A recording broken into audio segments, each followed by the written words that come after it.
So I say to your listeners or viewers, focus on the definition of the disparity between the amount of love, respect, caring, trust, and protection you give versus receive. That will always get you to the answer of whether you're codependent or not.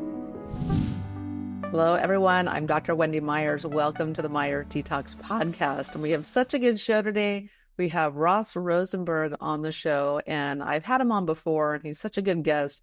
I think this is such an important topic, talking about the new codependency. And also we're going to be talking about what narcissism is and why these two people, these codependents and narcissists, love to get together while they're just so magnetically drawn to each other. And we keep making those same choices again and again. So today's show is the new codependency. Is it love, limerence, or narcissistic magnetism? Really, really interesting show. And we're going to be talking all about, what codependency is exactly. Ross terms it self-love deficit, which is so accurate. Because the only way you're going to be with a narcissist who doesn't treat you well, who ignores your needs, who's a taker while you're giving love and respect and admiration, etc., the only person that's going to tolerate that is someone with self-love deficit, essentially. And it can be very difficult to identify yourself as a codependent or having self-love deficit when you are a successful, intelligent person and you're generally happy in your life. It can be hard to kind of identify with that and realize there's an issue in who you're choosing in your relationships as a result. So we're going to unpack all that. And more importantly, what are the symptoms of having self-love deficit?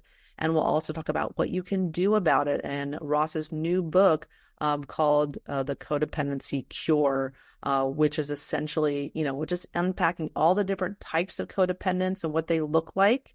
And their behavior traits depends on your personality, where this comes from, where this codependency and self-love deficit comes from, from our parental attachments. And we unpack all of that as well, and what you can do about it, and how long it takes to overcome this. Because I know in myself in my own relationships and my own journey, I always ended up, for the most part, with people that were narcissists, not super bad ones, not someone who's a sociopath or whatnot, but people that just didn't really treat me very good. And I just couldn't figure out why I couldn't find a guy that treated me really, really well, or I'd have, my one ex that bought me all kinds of gifts and showered me with stuff. And I thought he was really nice, but in the end, treated me really horribly. Or another one that just love bombed me. I'm like, oh my God, I found the love of my life. And then it turned into him treating me really, really poorly. Or another one who just, treated me really good, but just in the end, just didn't really like me. But I keep, choosing these people that looked very different, that they were very different people, personalities, packages, things that they offered in the relationship, but yet they still have the same fundamental component is these people really just feed off of you. The love that you give, the respect that you give them, the admiration, the people pleasing, all the stuff that you want to do, you give till it hurts, and then wonder why am I not getting what I need in return? And you fight for it, and then you realize it's just time to move on to the next person, but you choose the same type of person. So if any of that resonates with you, listen to this show. It's really, really good. So our guest today, Ross Rosenberg, he's the CEO of the Self-Love Recovery Institute, and he's a primary contributor, and his internationally recognized expertise includes pathological narcissism, narcissistic abuse, and attachment trauma. Ross's Codependency Cure treatment program provides innovative and results-oriented treatment, and his expert educational and inspirational seminars have earned him international acclaim, as his 21 million views and 230,000 subscribers on his YouTube channel can testify to. And in addition to being featured on national TV and radio, his best-selling book, The Human Magnet Syndrome, has sold over 135,000 copies and are published in 9 languages. And lastly, Ross also provides expert testimony and witness services. It can counsel you as a therapist as well. And you can learn more about Ross's work and work with him on one-on-one at selfloverecovery.com. Ross, thank you so much for coming on the show.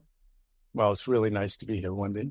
I really enjoyed the last time I was on it, and I'm just excited for some really good questions. Yes, yeah. So you have a new book out, and you are one of the world's experts on narcissism, codependency, and what you term self-love deficiency, or self-love deficit, which is a fantastic term.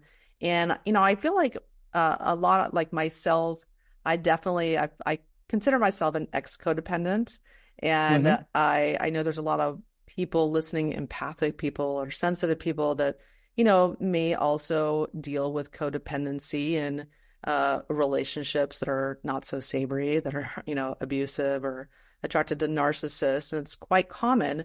So why don't you just kind of spell this out for us, this relationship dynamic that you spelled out in your hugely successful book, the last book, The Magnet Syndrome. So tell us all about that. Well, just if you don't mind, let me first say the two books are The Human Magnet Syndrome, the first and second edition. And although I'm known for my specialty on codependency and narcissism, gaslighting and trauma, but at the core of everything I do is I'm a psychotherapist. I'm a treatment provider. And in the process of trying to figure out a solution to why codependents or people, I replace the term from codependency to self-love deficit disorder, or the codependent to self-love deficient. But the person with self-love deficit disorder always reflexively, predictably falls in love with a narcissist. And I'm not talking about 50% of the time or 75% of the time, but the inner psychological forces that are unconscious compel our experience of chemistry. It guides us to the type of partner that feels familiar, that feels within our grasp to understand, and therefore feels safe. So the human magnet syndrome really is the attraction of opposites. The taker, the narcissist, who needs and takes and requires and manipulates like a dancer. If he wants to dance or she wants to dance, the only one that's going to dance with him or her has to be someone who fits oppositely, would be the giver or the sacrificer. So that these two individuals, dysfunctional individuals, come together like a magnetic attraction of opposites in order to feel whole when in fact they're not. And so that was the basis of my two human magnet syndrome books. And the first one was written in 2013, and the second one was in 2017. And I decided to write the third edition. And in the process, I was going to give myself 10 months. And I realized the book was never complete. And I wanted to talk about codependency as a whole, to help people understand that the world does not know what codependency is. And I'm not exaggerating. I've been in the mental health field for 37 years. They don't know what the definition is. They don't know what it looks like, and therefore they cannot treat it. They cannot resolve it. They cannot overcome it. So that is when I came up with the title, The Codependency Revolution.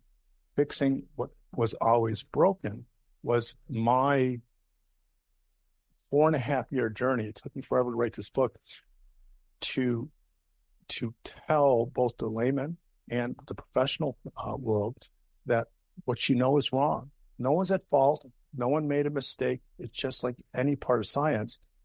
There's a starting point, and sometimes we just get it wrong.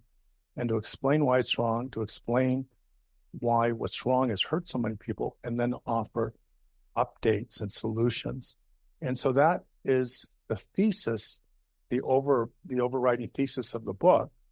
And there's so many parts of the book, but hopefully that gives you a nice intro into kind of where I am professionally these days. Yeah. And it's so important to talk about this, because if you choose the wrong partner, they're going to make you sick. They're going to cause constant stress, which will lead to trauma, which will lead to physical health issues. So it's really important to get this part of your life right. to Right. choose the right partner, and that starts with yourself. And Right. yeah. But I have another perspective. And you said if you choose the wrong partner, they will make you sick. Um, that is what I call it, and that is a very common point of view that people have. And I look at it as a victim mentality. The only way to solve self-love deficit disorder or codependency is to first know what it is, which is why I wrote my book. Two is to understand that it will only stop if we don't understand why we, codependents, people who are self-love deficient, keep making the same mistake. We are the only one that we can fix. Yes. And now, of course, there's no excuse, and nor should anyone ever accept the harm that narcissists cause another person. But the codependent chooses them. The Yes. codependent stays, even if they're gaslit and manipulated. So my whole point of view is that we are part of this sick-making process, and we are the only one that can make us well. Yes. Yeah. And I guess what my point was is that, yes, we choose that person. We continue choosing Yes. them, even though there's all these red flags, like a team of Right. cheerleaders, like, hey, Yeah. but if you stay in a relationship like that, the stress gets to you. It does get to you Oh my eventually. gosh. Yeah. I had when I was 29, I had spinal surgery. I had horrible back problems that were all biological, physiological. And so I had the surgery, and afterwards I had tremendous pain. And the doctors had no idea where the pain was coming from. They looked at the MRIs, they said, your back's healed. And it was debilitating. I went to the Rehabilitation Institute of Chicago and saw the best of the best. And they had no idea why I was in so much pain. And it was through a series of coincidences and accidents, someone introduced this book to me that was written in the 80s by John Sarno, Mind Over Back Pain. He was a pioneer in the field that basically said relationship, mental health, emotional problems manifest in the body at its weakest link. They can make us sick. They can cause fibromyalgia. They can cause backache, ulcers, all the stuff that so much more than I know that I don't even have the words for. So you are absolutely right. SLDD, self-love deficit disorder, can make a person sick. Yeah. Yeah. And you know what? And you're so right that I think a lot of people don't know about codependency, or even like myself, I knew about codependency because I started therapy when I was 12, and, we were Right. talking about all this stuff, for years, but I didn't identify as that. I Right. thought I was like really happy and successful in my Yep. business, and I was like helping people and like living my life purpose. And then this, dirtbag comes along and just Well, swept me off my feet. And I right. thought, wow, how did this happen to me?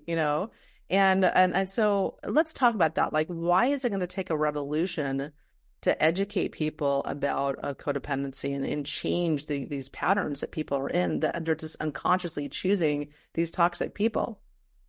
Well, before I do the revolution, I answer that. So as you were talking, I was going to say, did you know denial is an acronym? I stole this from someone else. Denial is an acronym. Don't even know I am lying. Until Noah spelled different wrong. But the reason I use that so often, not as a joke, is that part of being codependent, part of having self-love deficit disorder, is we don't know what we're doing to ourselves. We don't know that we're sabotaging ourselves.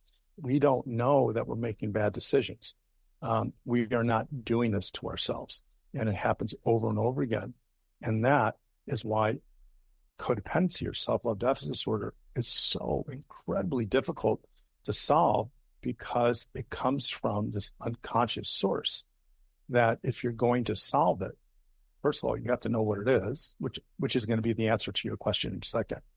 And you have to know how to get to it if it's unconsciously embedded in our brain, and three, and how to resolve it. So my book, The Codependency Revolution, the reason I came up with that, what I think is a pretty bold title, is everything has to be changed, because codependency as a concept was created in the early 1970s based upon a not very well understood approach to deal with partners of alcoholics. That is where the concept was born from. The co-alcoholic, the partner of the alcoholic. The Codependency Anonymous, like the alcoholic partners would go to those meetings. In the 80s, they changed the focus from alcohol treatment and drug treatment to chemical dependency treatment. So then it went the partner of the chemically dependent, or the codependent. And so it is born out of this idea that it's a person who participates in this relationship, who is part of the problem, who is keeping the addict drinking. And that is a very, very accurate concept, but it's not codependency. That's co-addiction. And that's something you need to deal with if you're an addict and you have a partner. But codependency is so far beyond that. And because people got it wrong, you don't really know what you have. There are so many books out there on codependency by really smart people, and they all say something different. They all take about 3 chapters to say what codependency is. If codependency is a mental health disorder, it's like depression or anxiety or post-traumatic stress disorder, it should have a very brief explanation, and then there should be symptoms of it that you have to have in order to qualify for it. But what has been done over the last 30, 40 years, they made it into this personality weakness, and it has caused shame and grief, and it has made codependents feel even worse. So my revolution is to once and for all tell people exactly what it is, and every part of it, and then give an idea of how to solve it. So that's why it's a revolution, and that's why we need to relearn something that we tried to get right, but we never did. So for anyone listening that really wants to detox their body, go to heavymetalsquiz.com. I created a quiz for you. It only takes a couple of seconds. Based on some lifestyle questions, you can get your toxicity score and get a free video series that answers all of your frequently asked questions about how to detox your body. Check it out, heavymetalsquiz.com. Yes. And so how does one become a codependent or develop self-love deficit? So let's start there. So self-love deficit disorder, codependency, is a problem. So if you think of a pyramid, the simple way of understanding that is at the very core of it is attachment trauma. You were raised by a parent who had a personality disorder, had a narcissistic personality disorder, was a sociopath, had borderline personality disorder. And during your most vulnerable times of your life, the attachment period, you were hurt because of that person's narcissism. And that is trauma that is deeply embedded. From the trauma is core shame. This is pervasive belief that you are fundamentally bad, unlovable, will never be happy. And from core shame is pathological loneliness. It's this bone aching, existential pain, searing pain of loneliness that only goes away if you're in a relationship. And then going up the pyramid is the addiction, codependency addiction, is the compulsion and the need to be in a relationship for the pain to go away. Then at the very top of it is all of the things that we know about what codependents or SLDs do. And the world has mistaken codependency for what people do. They give too much, they control, they're afraid to say their opinion. They say, I'm sorry. And you can't describe a disorder by behaviors. So the answer to your question is, where does it come from? It comes from the early formation of an identity and an understanding of your value in the world. If you are born to what I would call normal parents who have problems, who make mistakes, but unconditionally love you and nurture you, and during your first 6-7 years of life are there for you, you develop this sense of, I'm lovable because of who I am. I'm a human being, not a human doing. However, if you are a child to a narcissist and you are the one that the narcissist likes, who's the trophy child, the good child, the responsible child, the then that child learns that they're only lovable and safe by sacrificing their own needs, their own reality, and molding themselves into what the narcissist needs. And because of their adaptation during this attachment phase of their life, they stay safe, whereas their other siblings don't. And that, as they get older, it coalesces into a relationship template, which is kind of this unconscious idea of your worth in a relationship. So fast forward, a kid who was raised by a narcissist who endured and experienced terrible attachment trauma and has a relationship template is, I'm only lovable if I listen and don't talk, I don't ask for anything. And so they go on a date. And there's a guy who is really nice and always is apologetic and says, no, you talk. Well, the person who's a codependent is not going to know what to do with that person. It's going to feel nervous or nerve-wracking. Or if that person is, say, we'll call him mythically healthy. No one's perfect. The codependent's going to feel nervous because their template is to sacrifice and take care of someone, and they're going to be a little bit nervous. But if the person is a narcissist, all they're going to know is that they're going to feel comfortable. They're going to know what to do and how to do it. Codependents aren't consciously attracted to narcissists. It is that unconscious vibe, the chemistry of that bold, sexy, confident, funny person really is a person that needs the spotlight and requires someone to sacrifice. And the codependent's been doing that their whole life. They feel it's familiar and safe. So it comes from attachment trauma, forms your relationship template that informs chemistry and your choice of your romantic relationships. Yeah, that's so eloquently stated. And, it's interesting because, even say for me when I was dating, I know what a narcissist is. Oh, yeah, me too. I've read books on it. Like, I know what they look like. I know how they act and how they tick, and they're like a little hollow shell. There's nothing to them except a little outside that they're barely holding together. And yet I still chose one. And I think that it's just crazy to me. And I've had several relationships with narcissists, with varying degrees. I guess on a scale of 1 to 10, there's really bad ones and, ones that are aren't as toxic. But they're, so tell us, what exactly should we be looking for when we want to avoid a narcissist or just to spot them?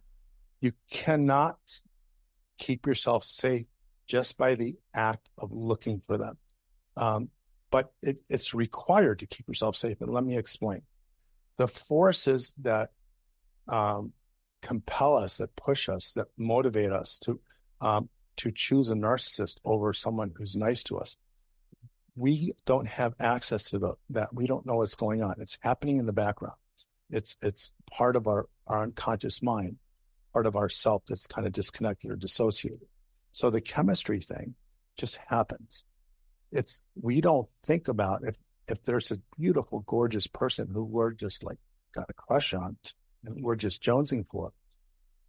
We are just reacting. It is the unconscious forces recognizing that person. So if it's unconscious and it's just happening automatic, by keeping vigilance and saying, I'm never going to marry, I'm never going to date another narcissist, I know more than anyone. I mean, I wrote the books, is that it's not enough. It never is enough because we are talking about something that is embedded in our unconscious mind as trauma. It's an addiction. Codependency is addiction, and it's bigger than us. So the only way to stop this is to be in a form of mental health service, psychotherapy, with someone who understands both the human magnet syndrome, the unconscious aspect of codependency, the fact that it really is a trauma disorder, and solve it at its root. That's why I introduced just a few minutes ago the pyramid, that at the bottom is attachment trauma, core shame, loneliness, the addiction. Is once you get to that, and then the part of you that operates like an automatic pilot it no longer works against you, it works for you. And then your choices, and then your question is relevant. Then you do your checklist and you go over things. Then something like that works. But how many codependents do you know that have like made terrible choices and married a narcissist and promise I'll never ever do that again? And A I lot, swear a lot. They over and still over do again, it. it happens. That's why codependency needs to be gutted. That's why we need this codependency revolution, because what the world understands is not accurate. And if it's not accurate, how the heck can you fix it? Yeah. Yeah. And those narcissists, they come in, they love bomb you, and then you Right, just soak it right up. It's just what you've been waiting for and craving.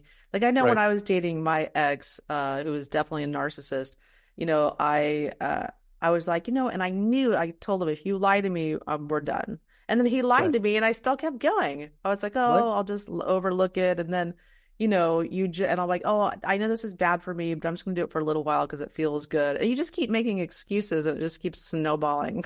But think now, if you just for a second think about what you know about an addiction, whether it's alcohol, cigarettes, or any, that's what addicts do. I can control this. I'm better than this. One more chance, just a little bit more. Um, but you can't control something that's bigger than you. And that is why I created a 10-stage treatment program, which is called the Self-Love Recovery Treatment Program. And each stage addresses an important aspect of codependency. So I've defined codependency in like 4 sentences, but I've explained it in 300 pages. It's So we start off with a simple explanation about a person.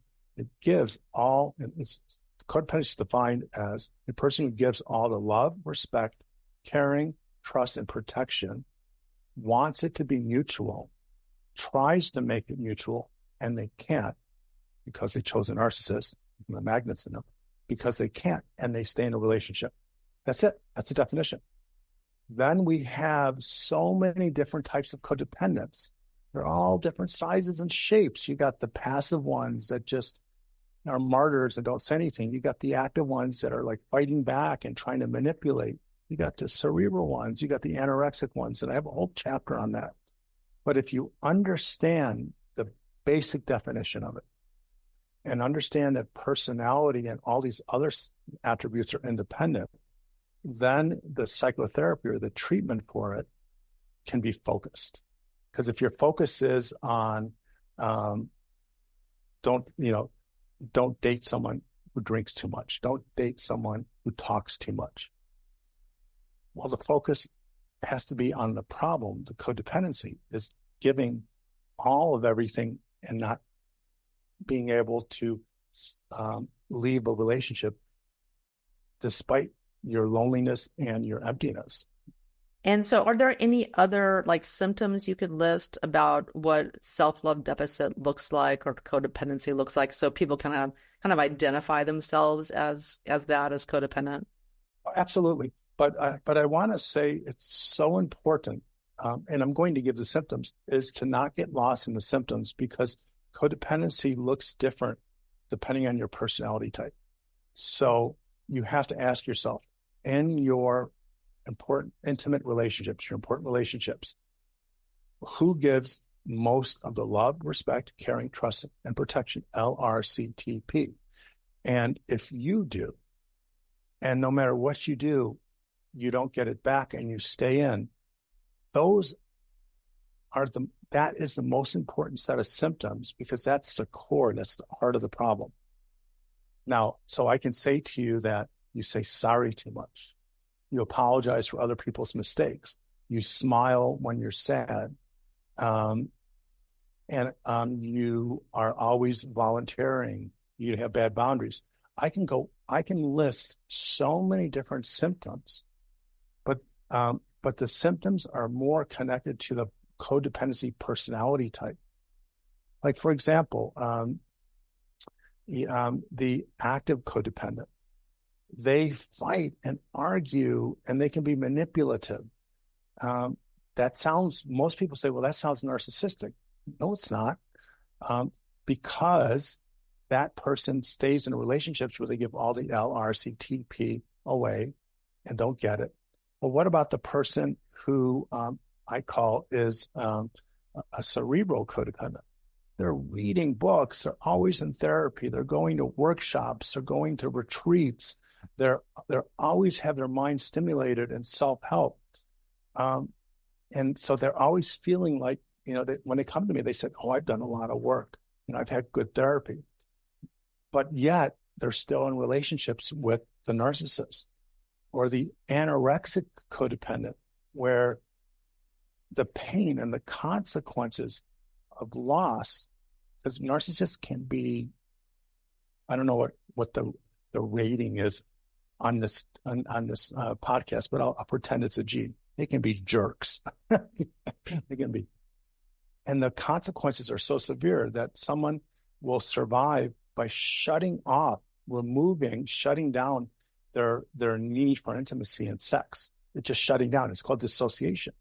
So they'll come to me and say, well, I haven't been in a relationship in 3 weeks. Not 3 weeks, excuse me, 3 years. I haven't been in a relationship for 3 years. I'm not codependent anymore. And I'll say, is that a decision you made? Oh yeah. I can be in relationships anytime I want, but I want to be healthy. And then I'll ask questions. I go, so you have shut down your birthright to be intimately connected to someone in order to protect yourself. And then they start to get sad and cry. And so what they did was they came up with a solution to avoid all relationships in order to control something. And that's a sacrifice of part of their humanity. And so those are just 3 types of 10 personality types that all have different symptoms. So I say to your listeners or viewers is focus on the definition of the disparity between the amount of love, respect, caring, trust, and protection you give versus receive. That will always get you to the answer of whether you're codependent or not. I want to give thanks to one of our sponsors, Pure Body Extra Zeolite. As you know, toxins are all around us and in the food that we eat, the water we drink, the air we breathe, and you can do something about it. With over 1 million bottles sold, Pure Body Extra Zeolite is changing lives with its natural detox. It's a nanonized zeolite that's proven pure and optimized to remove the toxins that have been building up in your body. And just a few simple taste-free sprays a day, and you can detox every single day. Get your bottle at thegoodinside.com. Yes. And also you mentioned the loneliness, the avoiding loneliness is so key, because why else would you stay in an abusive relationship or neglectful, or someone who won't talk to you about the problems and is not interested in your well-being at all, except for avoiding being alone, Can you talk about that? Yeah. When I came up with the term pathological loneliness, it's like the world caught on fire, because I've been talking about this 13 years and I got a YouTube channel that's been viewed 28 million times. I got a podcast that's got my self-love recovery podcast. It's got a lot of followers. So all SLDs, codependents, experience bone aching, painful pathological loneliness when they're not in a relationship. And if we look at codependency as an addiction, it is then the withdrawal symptom. The drug is a relationship. So the pain of loneliness is so bad, you need the pain to go away, and you find a person in a romantic relationship. Codependents are not addicted to narcissists. They're addicted to relationships so the loneliness goes away. And that loneliness is what I call this existential pain and searing pain that you don't feel alive unless you're with someone. And because of your broken picker, as my therapist once told me, you're always going to pick a narcissist. And the loneliness goes away. But of course, then you're in pain and all the codependency relationship stuff. So this loneliness is a scourge. And once I created that term, that explanation, and tied it into the addiction, all of a sudden therapists had an explanation for why their clients will stop dating narcissists and complain and complain and complain and talk about being so lonely. and then they'll meet someone. It is like it's like they fall in love with the intensity of like crack cocaine, because that loneliness goes away and they're rescued from their pain. Except eventually, of course, that love cloud dissipates and the narcissist masks come off, and so goes the happy, loving excitement phase. Yeah, yeah. And also you described it as an addiction, as self-love deficit or codependency as an addiction. Can you talk about kind of the chemicals and like the cycle of abuse that people can get really wrapped up in, and they're really addicted to the chemicals as well? So if we look at an addiction, all addictions are represented in our brain. And that's a hard thing to understand, because we're not conscious of the part of our brain and the neurochemistry and the hormones. We're conscious of ourselves, our ego. It's just a human nature. But if you're a gambling addict, a sex addict, an alcoholic, and you are an addict, if you think about alcohol to the alcoholic, the pleasure center of your brain lights up, and there's this intense desire and craving to fulfill that desire. And that is energized by a chemical, a neurotransmitter called dopamine. So dopamine is the neurotransmitter that takes charge of our pleasure center. It's the chemical of anticipation. So if you think of alcoholism, I'm repeating myself.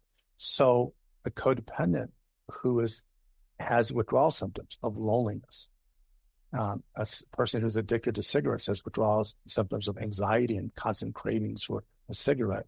An alcoholic shakes but for loneliness, and that all of a sudden you see someone who can take the loneliness away.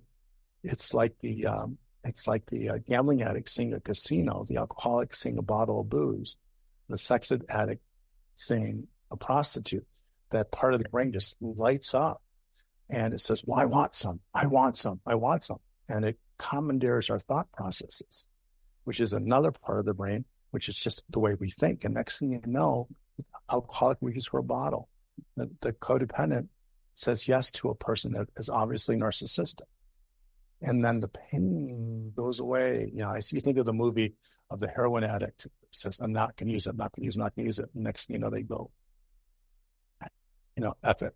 And they stick the needle, and then you see them just kind of go back. And they're like unconscious. And then they wake up feeling bad. Well, codependency is like that, except it's stretched out for a long period of time. You are filled with this immediate sense of euphoria and relaxation and happiness. And then the consequence of your choice takes root, and you realize, oh no, you did it again. And you either continue because you relapse, or you try to stop and you feel really bad. So that is my best way to explain the chemical nature of it, of how it is. Now, according to what you do, there is codependency causes stress and anxiety, and this is an area that I'm not a specialist in, that reacts with different chemicals and stuff in our bloodstream that affects our balance and the stuff that you talk about. And I don't know that. All I know is that anything that causes stress and anxiety releases a cascade of toxic chemicals that aren't good for us. So that's your specialty, not mine. Yes. Yeah. And, going back to what are you talking about with the chemicals, the drug chemicals and whatnot, when kind of like you're in that cycle, the narcissist knows if they withhold their love or withhold their attention or just stop talking to you, just kind of completely invalidate you or ignore you for a couple of days, you feel that pain. You just want those crumbs, those breadcrumbs. They just kind of flick at you. You're jonesing. It's like, I used to smoke cigarettes for 25 years, and my mom got cancer, and I said, WTF, what am I doing here? And so it's been 17 years, and I haven't had a cigarette. But there were so many times I would quit and I'd just have one puff, just one puff, just one puff. Well, I could control one puff, one cigarette. Well, codependency is like that, just one time, just a little bit. But those crumbs make you want more crumbs, the thing is, I made a meme out of this early on. It was one of the I never was really good at making like viral memes, but this one was close to it. And codependents settle for crumbs but expect a loaf of bread. It was much better than that, but it really hit the mark because all they get is crumbs, but they're seeking for something more. Yeah. Yeah. And because I've said narcissist so many times, I get so many amazing memes and reels about narcissism. I was like, please stop sending these. I don't want to see them anymore. The problem with that is everyone and their brother and sister is an expert on narcissists. Now, I am a mental health practitioner. I have got, license and certifications and blah, blah, blah, blah. You can have those things and still not be that smart. I don't think education and letters actually always make a person. But I say that because I have been trained in a mental health medical model that sees narcissism as a mental health disorder, narcissistic personality disorder. And so I created codependency in that vein, that it has to be this narrowly understood disorder. It can't be this part of this wide range of type of personality traits. That's why I created my relationship compatibility continuum, which I'm going to skip because that's a whole complicated subject. But I have a whole chapter on that explains not everyone's a narcissist, not everyone's a codependent. Pathological narcissism and codependency are real. And there's so much disinformation out there about narcissism. And I feel bad because everyone finds those videos as the most enjoyable because it validates the pain, but it doesn't show them solutions or point to the only solution to this self-love deficit disorder thing, this codependency thing. It's not to know about narcissists, but to know about why you're attracted to narcissists and why the part of you keeps putting you there that you can't seem to stop. That's the information people need, I believe. Yeah, so let's get to that. Let's talk about, so what is the solution here? So if maybe someone listening, you kind of identify that you keep having problematic relationships, tumultuous relationships, choosing people that seem to care at first and they really don't, at some point in the relationship, won't talk about it, won't take any responsibility. It's all your fault, et cetera, et cetera. That comes in many different forms. Well, the solution is to, and I cannot emphasize this more strongly, is to know exactly what it is, why it is, how did it happen, to know the information, because you cannot solve a problem if you don't know what it is. So, you got all these old treatments, 100, 200, 300 years old, that never worked because science had yet not created an understanding of the problem. So people are trying to solve codependency, and yet they don't know what codependency is, which is why, and I'm not saying this to sell my books, but why it's important to be a part of this revolution, understand what it is, and then find a treatment practitioner, a mental health treatment practitioner that understands the trauma basis of codependency and has the ability to bring a person to that trauma. You can't do that with normal talk therapy because the trauma is embedded in the part of our mind that is offline, just like post-traumatic stress disorder. The brain takes it offline and puts it somewhere else so it doesn't have to remember it, but it's still back there. So I created a 10-stage treatment program. I call it the Self-Love Recovery Treatment Program. And I have a lot of educational videos for both professionals and the general public to understand how this treatment works and what you have to do. And those are available at my website at selfloverecovery.com. But the answer really is to get into treatment. If there is a program similar to mine or someone who can access the disassociated trauma, and then integrate that into someone's conscious mind so that you can help the codependent heal. That's the solution. And that's why I provide my psychotherapy or treatment, and that's what I do for a living. I'm known as this expert on codependents and narcissists. No, what I do is I help people heal and overcome what most people don't even know what it is, let alone what to do. Yeah, because I'm definitely a testament that regular talk therapy doesn't really work that great for this issue, because I was in therapy for 10 years, over the course of my life, and still was dealing with these relationship issues, even though maybe you can become they can help you navigate certain issues or help you communicate better, figure out what's going on with you or how your behavior is tied to your family. You're still not getting to the core of the issue. Well, that is why I wrote my book, The Codependency Revolution. The world has it wrong. It's not like I'm trying to sell some infomercial and buy this because it'll peel a potato faster or, take wrinkles off your face or whatever. I'm making this stuff up. But no, people have it wrong. And so talk therapy cannot solve a problem if you think the problem is about self-esteem, about boundaries. Those are symptoms. Remember the pyramid. That's the top. You got to get to the trauma, the core shame, the loneliness, and the addiction. And if you go to an eating disorder clinic, people are trained in eating disorders. They are trained in, where does it start? It starts in childhood, because you live in a family where everyone controlled you and you had no control. And paradoxically, your starving yourself was a form of control. And so that's where they do a big part of the treatment. It's just not dietitian or dietary work. Well, analogous to that is codependency. Now, with my help, we understand what this problem is, and that informs us on how to solve it. And talk therapy doesn't work. It's never worked.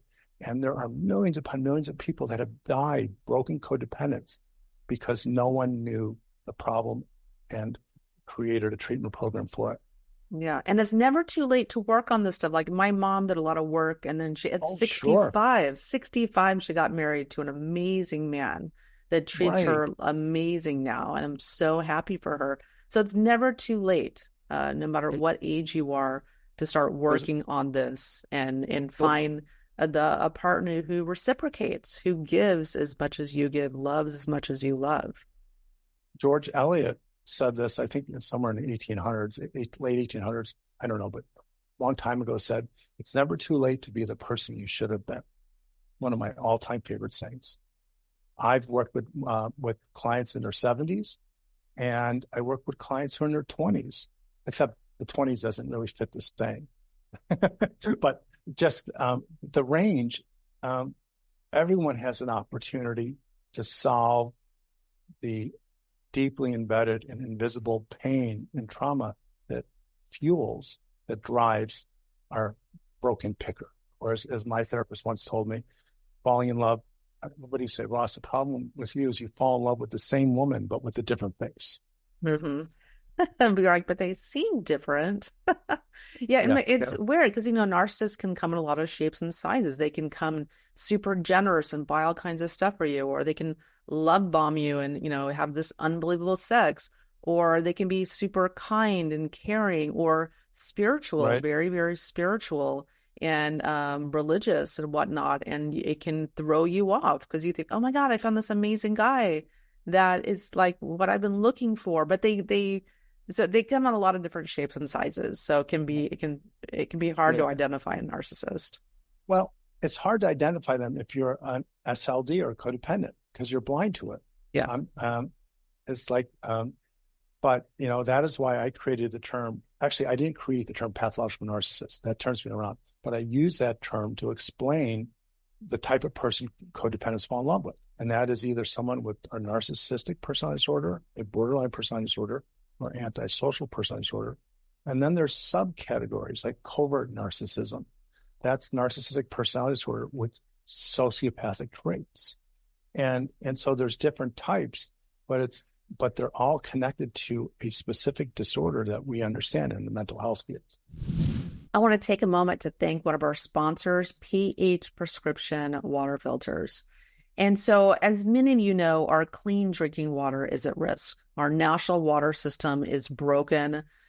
Any EWG water report cites how toxic your water is, even cautioning you to check with a medical professional before drinking it. pH Prescription is globally renowned as a leader in removing toxic chemicals, heavy metals, and pharmaceuticals using proprietary filtration methods in their total home and drinking systems.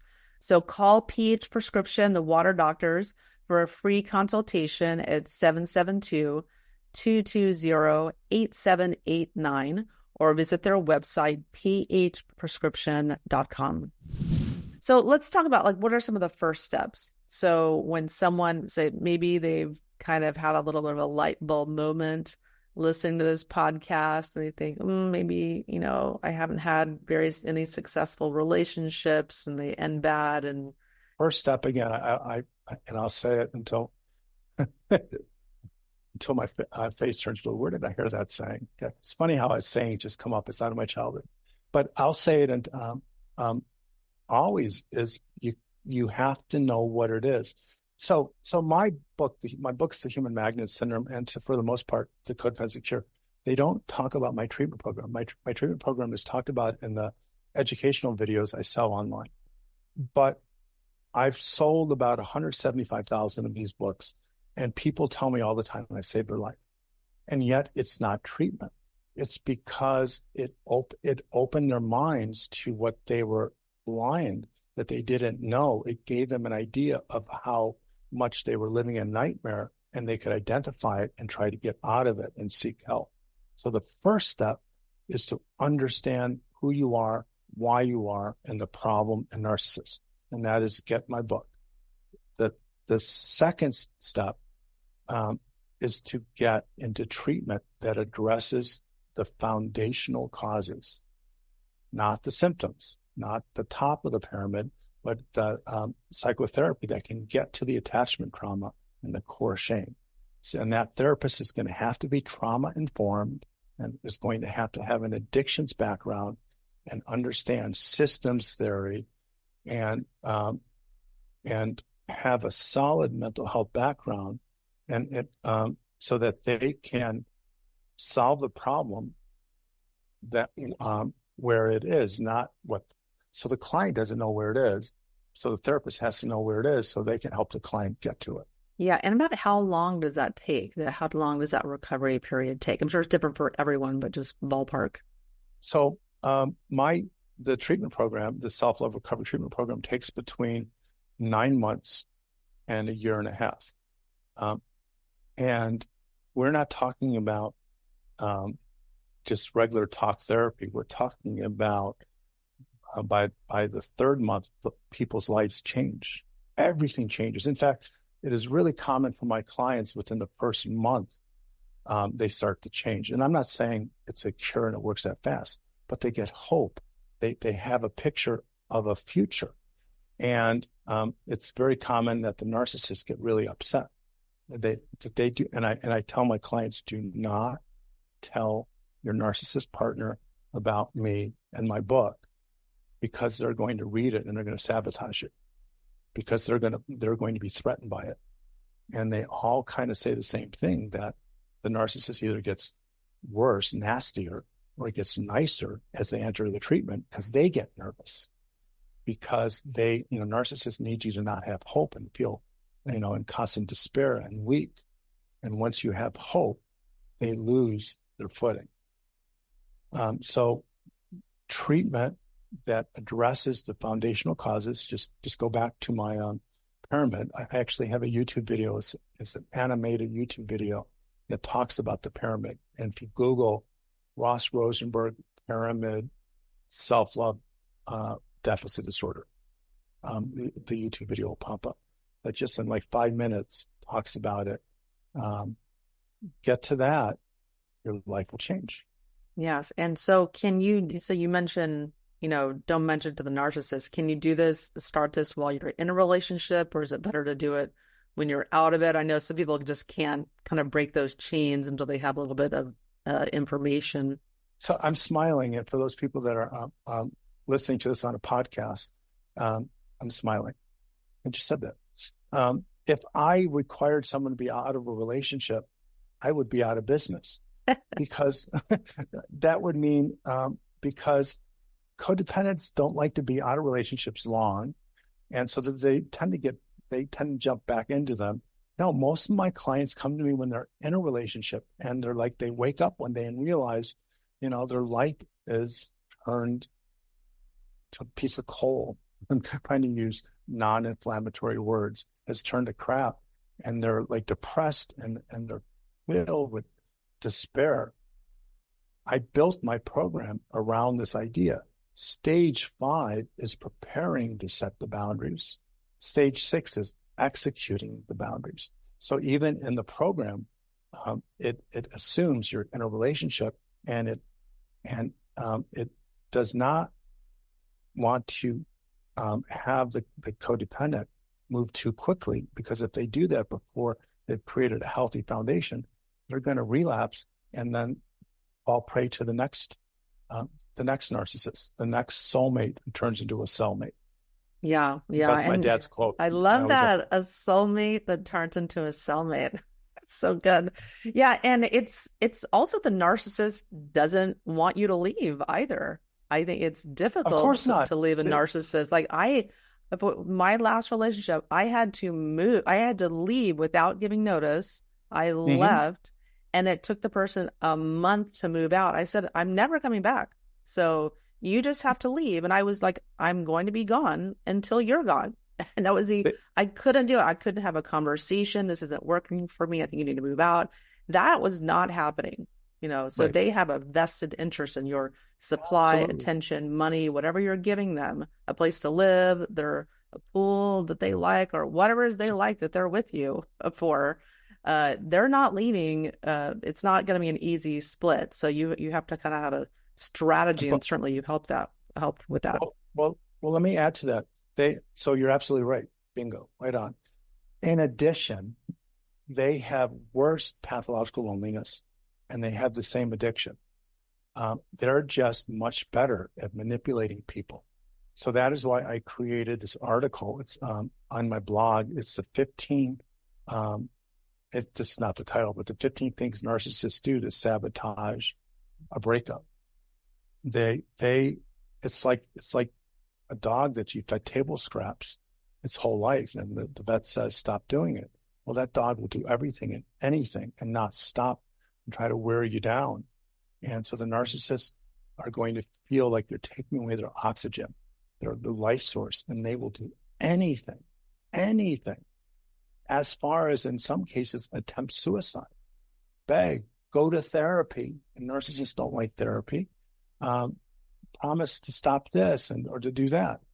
They will cry and talk about their abuse. So that is why I wrote that article, to prepare people for all the different ways they try to break your resolve, so that you will take them back. Yeah, mine tried everything. He was in pain, then he was in the hospital, and then this, and then my son, and what am I going to do, or where am I going to live, and all this stuff. I was like, I did the gray rock thing where I only said one thing: you have to move out May 30th. That's the only response I had.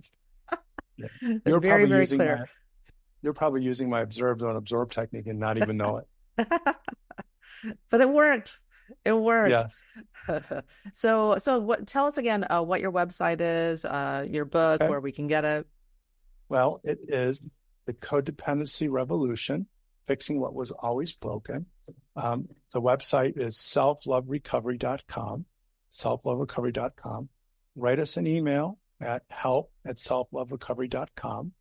And if you would like some of my educational resources, inspirational work, or you would like to work with me in psychotherapy or my treatment program, just drop us a line, and we'll do our very best to help you. Ross, thanks so much for coming on the Myers Talks podcast. Love having you on, because I think it's so important. I know so many of you guys listening are cerebral types like me, and always learning and want to learn about your health and improve your health. And one of the best things you can do for your health is choose a healthy partner that doesn't stress you out all the time and make you sick.